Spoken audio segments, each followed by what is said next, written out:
They took his crown. They cut off his voice, but his body kept moving as if guided by God. No head, no throne, no trial, no altar. The beheaded king never stopped walking.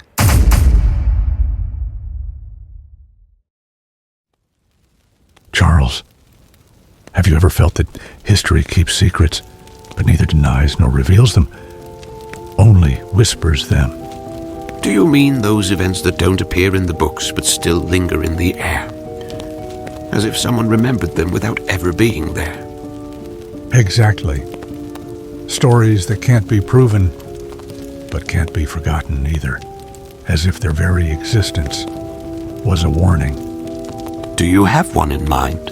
Yes, one that's told in the margins of Europe, between whispers of royalty, of power, and of an ending that defies all logic. Are you going to tell me about the case of the king? They say he was a king. They say he fell, but not in the way you'd expect. It wasn't a political fall, not even a physical one. It was something no one has been able to explain. I've heard that story, but every version changes something. In some, he walked. In others, he spoke.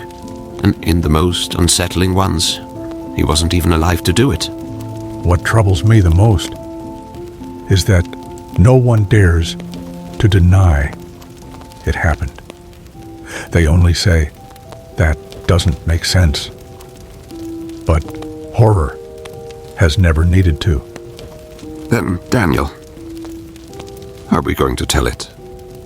We're going to let it speak for itself, because there are mysteries that don't seek explanation. They only want to be remembered. Sometimes, revolutions don't begin with a shout, but with a whisper of hunger. An empty table, bread that never comes. A king who doesn't listen.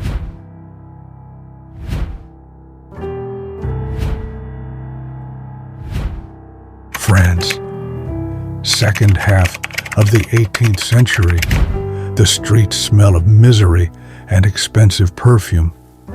The halls of Versailles overflow with banquets, while out there in the sewers of Paris, children die before they learn to speak. The ideas of the Enlightenment cross borders like daggers in the wind. The people awaken, and when the people awaken, the throne trembles. The laughter of the nobility will become echoes on the gallows. There is no respect anymore, only rage. And the symbol of that rage sits on the brightest throne in the world, but also the most fragile. Who was Louis XVI? Have you ever thought about the men who were born to be anything except what the world demanded of them? You mean those who were crowned when they only wanted to disappear? Louis, the boy who forged locks and ended up locked inside a palace. He was never raised to rule. He was the second son, the clumsy one, the one who spent hours shut away in his workshop, finding more meaning in a hinge than in the destiny of a nation. While others studied war strategies, Louis learned to read celestial maps, and locks. And yet, destiny doesn't wait for the prepared. At 15, he was married off to the loudest creature on the continent, Marie Antoinette. The Austrian rose, and the rootless oak, years without consummating the marriage. Rumors that traveled faster than the Vatican's pigeons. All of Europe laughed at the boy king. And then, his father and brother died. The boy from the workshop became the king of France. He wasn't cruel, he wasn't ruthless, just weak. A good soul surrounded by beasts. He tried to change things, abolish taxes, reduce court expenses. Every decision was sabotaged by his own. By his wife, by his ministers, by his own indecision. You know what's the saddest part? The people never understood him, and he never understood the people. Sometimes destiny doesn't choose heroes, it chooses martyrs.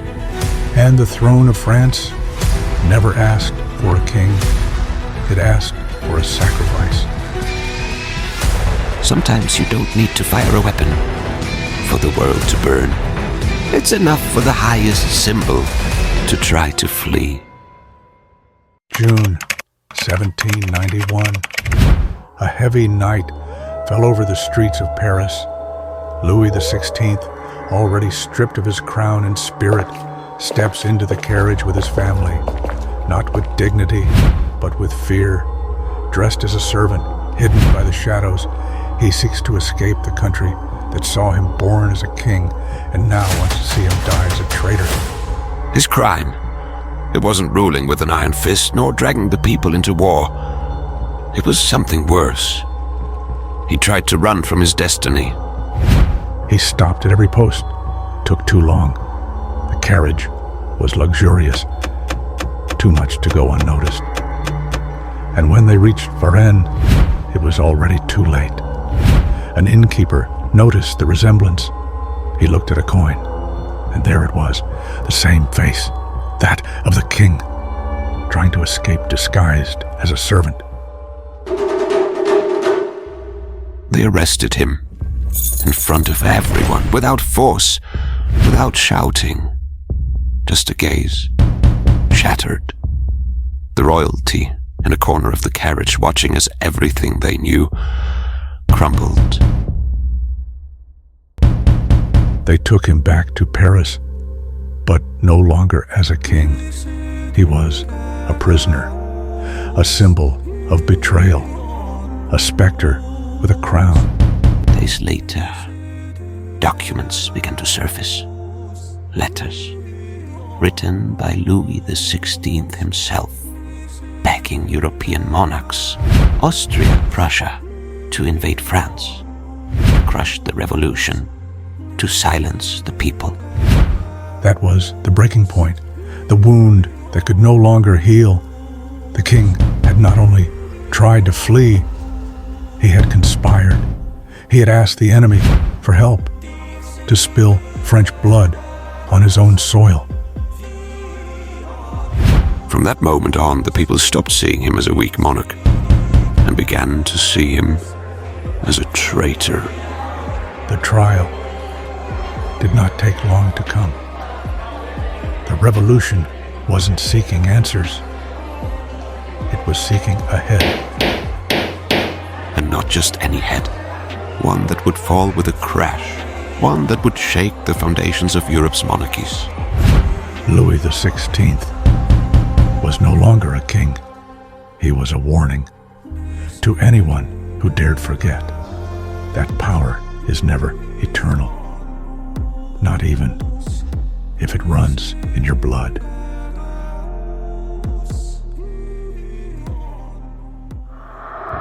December 1792. And winter wasn't the only thing that fell over Paris. Something heavier descended. A trial disguised as justice. There was no balance.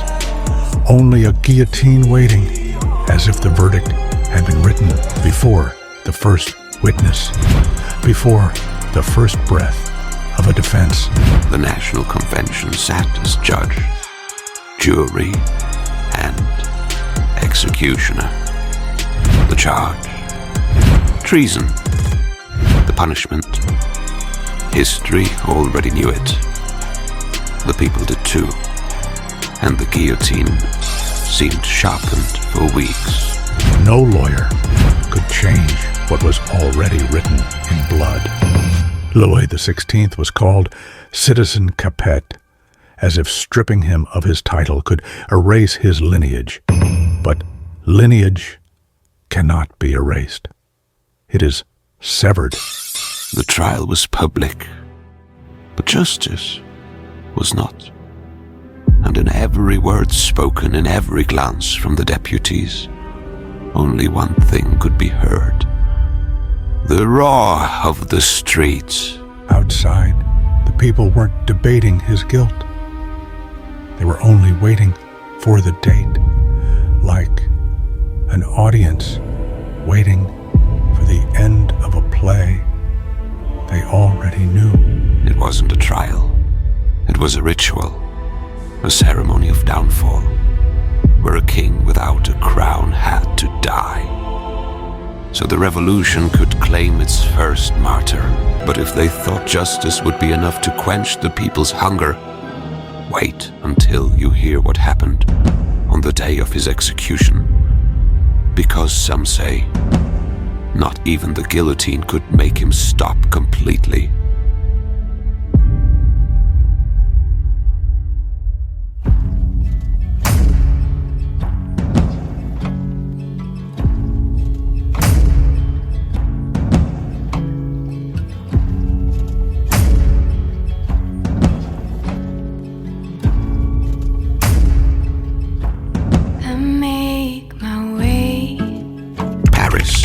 January 21st, 1793. There is no sun, only smoke, fear, and steel.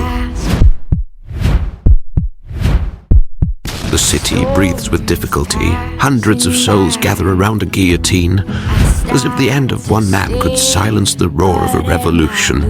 The king walks, not like a tyrant, but like a condemned man who, with every step, lets go of the crown he never wanted.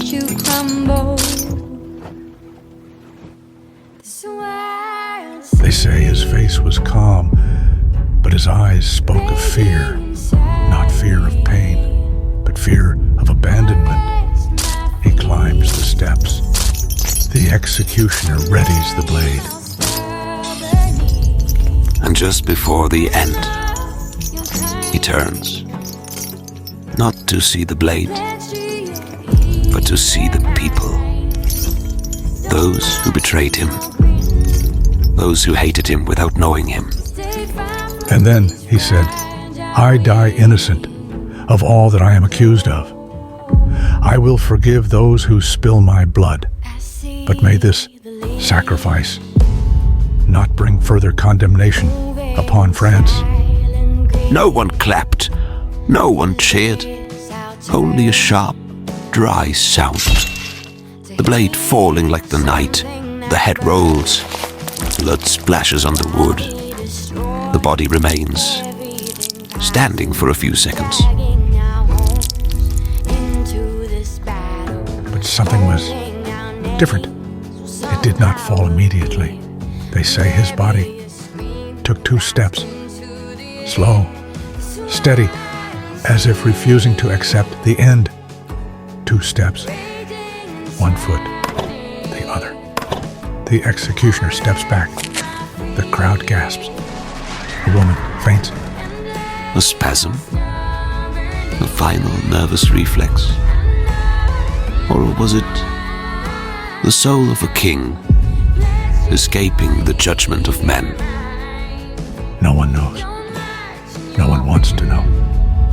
But that day, one thing became clear. Kings can die, but their shadows sometimes refuse to fall.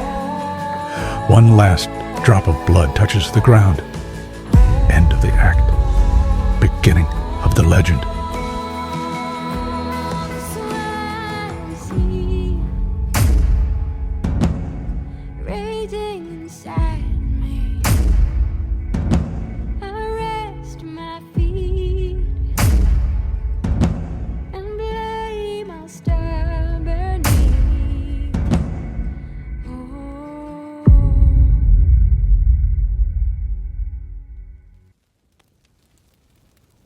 They say they saw him walk without a head, amid the blood, the cries of the crowd, the grey dawn.